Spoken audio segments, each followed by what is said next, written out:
Chapter 1, Southern Sudan, 2008. Going was easy.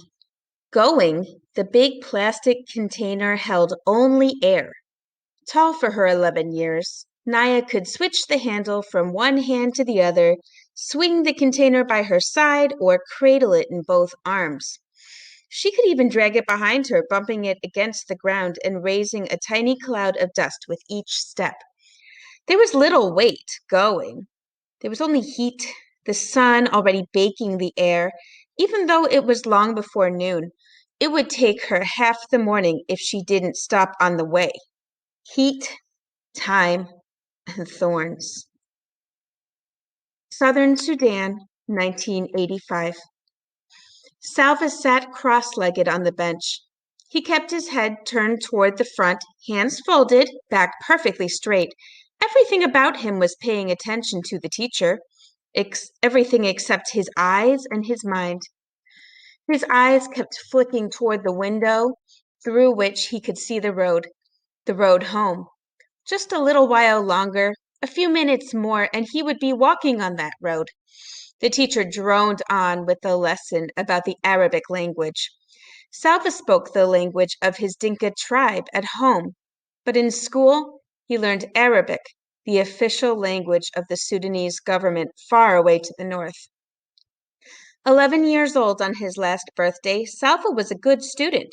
He already knew the lesson, which was why he was letting his mind wander down the road ahead of his body. Salva was well aware of how lucky he was to be able to go to school.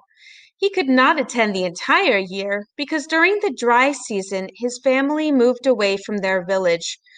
But during the rainy season he could walk to school, which was only a half an hour from his home. Salva's father was a successful man. He owned many head of cattle and worked as their village's judge, an honored, respected position. Salva had 3 brothers and 2 sisters. As each boy reached the age of about 10 years, he was sent off to school. Salva's older brother Arik and Ring had gone to school before him. Last year it had been Salva's turn. His 2 sisters, Akit and Agnath, did not go to school. Like the other girls in the village, they stayed home and learned from their mother how to keep house. Most of the time, Salva was glad to be able to go to school. But some days he wished he were still back at home herding cattle. He and his brothers, along with the sons of his father's other wives, would walk with the herds to the watering holes where there was good grazing. Their responsibilities depended on how old they were. Salva's younger brother, Kual, was taking care of just one cow. Like his brothers before him, he would be in charge of more cows every year. Before Salva had begun going to school, he had helped look after the entire herd, and his younger brothers as well. The boys had to keep an eye on the cows, but the cows did not really need much care.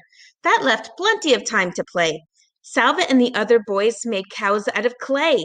The more cows you made, the richer you were. But they had to be fine, healthy animals. It took time to make a lump of clay look like a good cow. The boys would challenge each other to see who would make the most and best cows. Other times they would practice with their bows and arrows, shooting at small animals or birds. They weren't very good at this yet, but once in a while they got lucky. Those were the best days.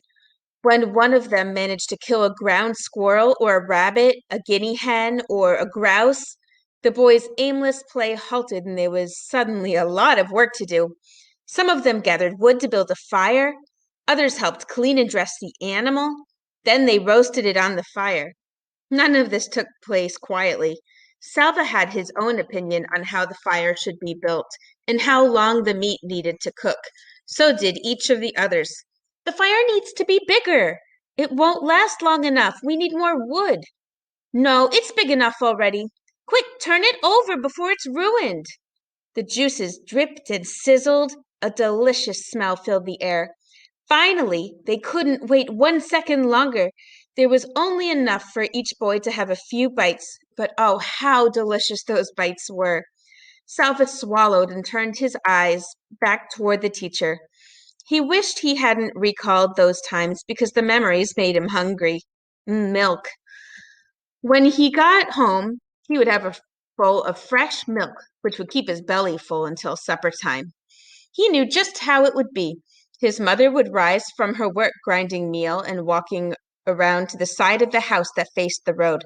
She would shade her eyes with one hand, searching for him. From far off, he would see her bright orange headscarf and he would raise his arm in greeting.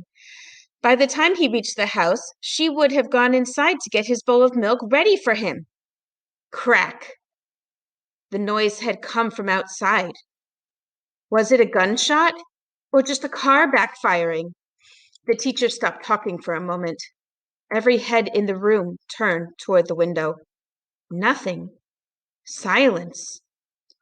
The teacher cleared his throat, which drew the boys' attention to the front of the room again. He continued the lesson from where he had left off. Then, crack, pop, pop, crack, ack, ack, ack, ack, gunfire, everybody down, the teacher shouted. Some of the boys moved at once, ducking their heads and hunching over. Others sat frozen, their eyes and mouths opened wide. Salva covered his head with his hands and looked from side to side in panic. The teacher edged his way along the wall to the window. He took a quick peek outside. The gunfire had stopped, but now people were shouting and running. Go quickly, all of you, the teacher said, his voice low and urgent. Into the bush. Do you hear me? Not home. Don't run home. They will be going to the villages. Stay away from the villages. Run into the bush. He went to the door and looked out again. Go, all of you, now. The war had started 2 years earlier. Salva did not understand much about it, but he knew that rebels from the southern part of Sudan, where he and his family lived, were fighting against the government, which was based in the north. Most of the people who lived in the north were Muslim, and the government wanted all of Sudan to become a Muslim country, a place where the beliefs of Islam were followed. But the people in the south were of different religions and did not want to be forced to practice Islam. They began fighting for independence from the north. The fighting was scattered all around southern Sudan, and now the war had come to where Salva lived. The boys scrambled to their feet. Some of them were crying. The teacher began hurrying the students out the door. Salva was near the end of the line. He felt his heart beating so hard, its pulse pounded in his throat and ears. He wanted to shout, I need to go home. I must go home. But the words were blocked by the wild thumping in his throat. When he got to the door, he looked out. Everyone was running. Men, children, women carrying babies. The air was full of dust that had been kicked up by all those running feet. Some of the men were shouting and waving guns.